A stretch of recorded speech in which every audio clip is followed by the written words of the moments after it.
Ladies and gentlemen, today there was a good news and followed by a Sian news. The good news, everybody should know by now, the inflation was a good result. So what's the Sian news, right? So let's watch on, shall we? Everything was good today. Then Jerome Powell, NB lah, no, not so suitable to use it in a full word, but he came in like a wrecking ball and make everybody Sian. Right. Today, I'll tell you what exactly happened and what I think the outlook will be. So, no, you must watch on, okay? So as usual disclaimer, everybody please read the disclaimer and let's go. The good news was, let me relate what happened today. So I was busy doing my work and things like that. I was preparing for my live streams and things like that. And I suddenly realized, hey, 8:30 Singapore time. 8:30 Singapore time is exactly where the news of the CPI result come out. So I quickly clicked on the BLS, Bureau of Labor Statistics website. I click refresh. It was still showing April's inflation result. I click, it hang. I click, hang. That means a lot of people is clicking, right? And suddenly I click, this news came out. It says CPI for all inflation unchanged in May. This was an exact screen capture from the US government, their Department of Statistics website. So I was like, huh, Simi, okay, what do you mean by CPI is unchanged? So when I first read it, like first glance, I was looking for the inflation rate, but I didn't see the word inflation rate. I only saw CPI for all items remain unchanged. Simi remain unchanged. I was like, Gong Simi, I was like sudden, like stunned, like, what do you mean by that? And then shelter up. Must be bad news, right? The inflation on the top line reading is like inflation is still bad. Shelter up. Shelter is another word for housing. Then one of my colleague sent me this chart. This chart came, okay, these two charts came via WhatsApp. The first thing it shows that the CPI year on year, okay, was a consensus view that you will land on 3.4%, but the actual turned out to be 3.3%. Then I realized, hey, how can that be? Then I realized that the CPI month on month, okay, was 0%. That means there wasn't inflation at all. That means it was 0% inflation month on month.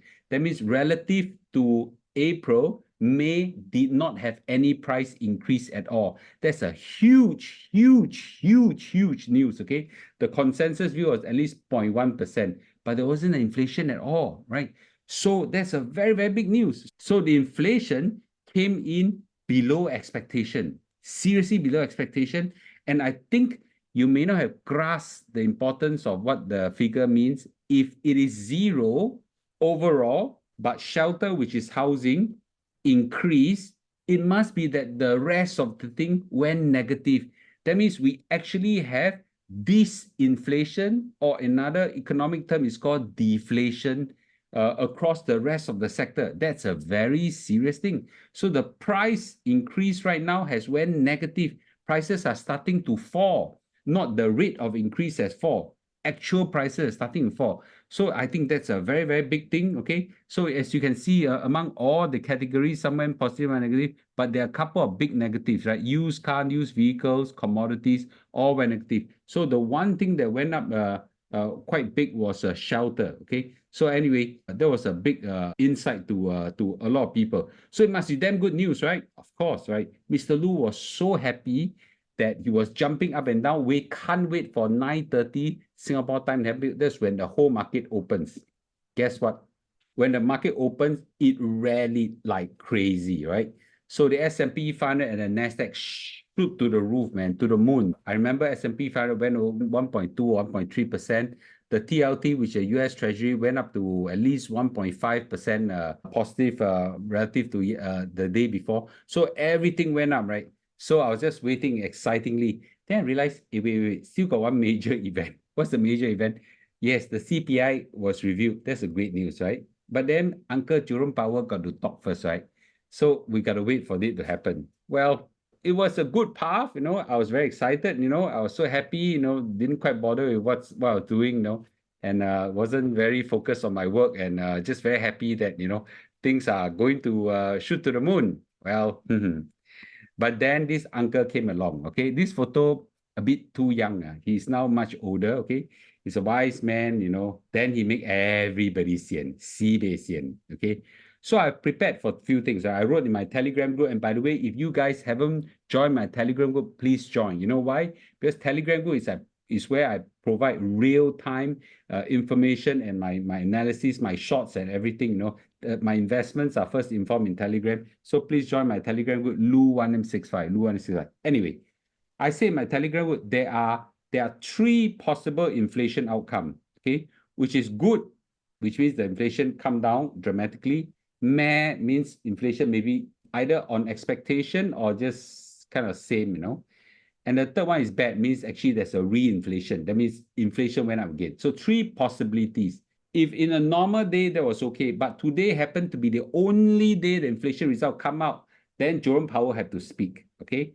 So Jerome Powell has 3 possibilities. Number one, it turned out good that he actually said, wow, damn good, inflation come down. Let's prepare to cut interest rate. Then Jerome Powell will come out meh, means say something, gong kana bo gong, you know, there's like talk, never talk like that, right? So it's like, you know, just bring across, just, you know, yeah, okay, you know, great, you know, we'll see what happens next month, that kind of thing, right?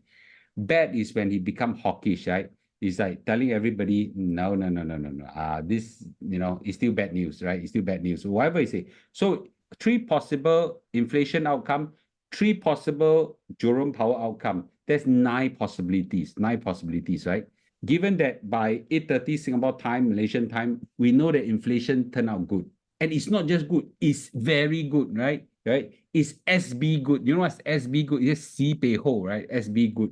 So by right, Jerome Powell must be good, right? Yeah, okay. Wrong. That's not what he said. Well, I listened to his speech from the start to the end. At the time I listened to his speech, I was having a dinner. In fact, it was a very nice hot pot dinner. Okay, with my family in Europe, listening the whole thing.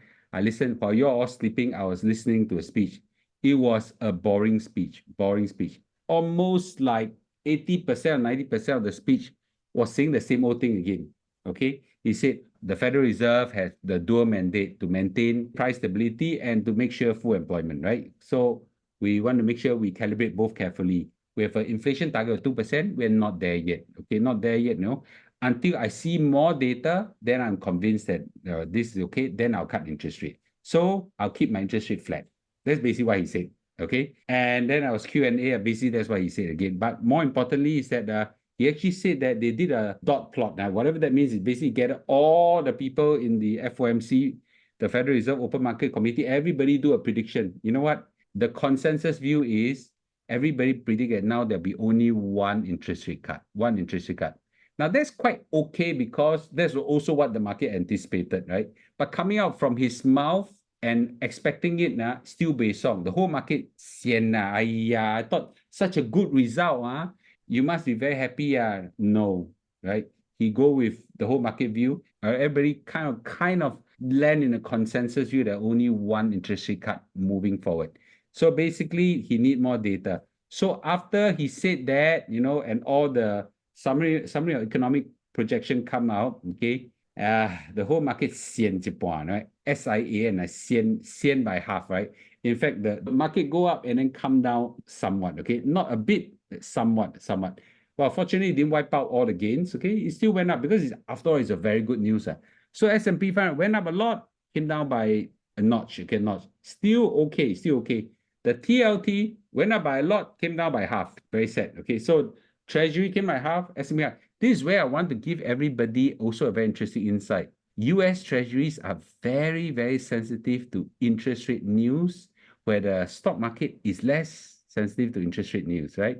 Now, what this will mean, I'll explain it in other videos, right? So what did the S&P 500 landed with? 5421. It is still very, very good. It is a record-breaking S&P 500, and so did the NASDAQ as well. So in fact, midday, it went to 5447, 547. And then after, Uncle Jerome Powell, pour cold water in the stock market, then it dropped by a bit, right? Still, relative yesterday, it went up by 0.85%.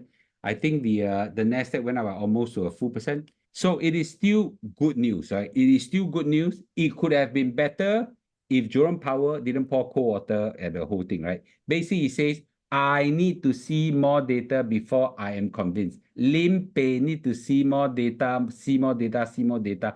And there was a lot of Q&A revolving the whole thing, but I won't bore you. I listened to 1 hour. You don't need to waste your time. Basically say, I need to be convinced of the prediction, by seeing more data, right? So, well, I can understand, right? So beginning of the year, we have 3 months of bad inflation information. Then came out one very good one, right? One very good one. And he said, I want to see more to be conclusive.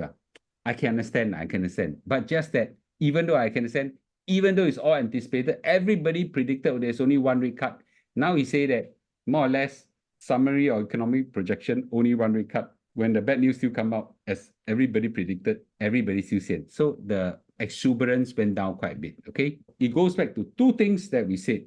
He needs to see inflation goes down further, and he needs to stay on a conclusive downward path, right? He needs to have more data to make sure he is comfortable. Then we all we just got to wait for another few more months to see whether this come to pass. So Mr. Loo, talk so much. So what does it mean for the whole stock market? This is what not what I say. This is not what Mr. Loo say. This is what Fundstrat Tom Lee say. And Fundstrat Tom Lee say that the S&P 500 will hit 5,500 points by end of this month. Will it happen? Last month when this thing came out, a lot of people say you're mad. Now with this kind of result, I think we're not very far away, I think I share Tom Lee's projection, okay? 5,500 points by June, I think it's going to be a walk in the park, okay? Barring any unexpected news forward, this could be a walk in the park. But there are risks everywhere, I was just discussing with Ben, my son, what could happen, right? So China might invade Taiwan, I don't know, another virus might outbreak, another bank might collapse. Risk everywhere, right? Well, we must always prepare for some of these things, right? But ceteris paribus, that means leaving things all unchanged. I think the path moving forward is a path where the inflation with some volatility will gradually come down. As I predicted, as the market has now predicted, has now come to pass. If the market continue to experience a low economy, experience low inflation, then I think all good news ahead, okay? So this is what I believe. You may not choose to believe. Let's hear it from the comments, I like to hear what you say. But it's still a very good news, right? With this, many of you have made a lot of money. Congratulations to you. Those people have not made money, it's okay. Lesson learned from this. There'll always be another opportunity. So thanks for watching, and tomorrow I'll see you again, okay, in another video, and I'll see you also in my Telegram group. Remember, hit subscribe and like for this video as well in my YouTube. Thank you, and I'll see you in a day.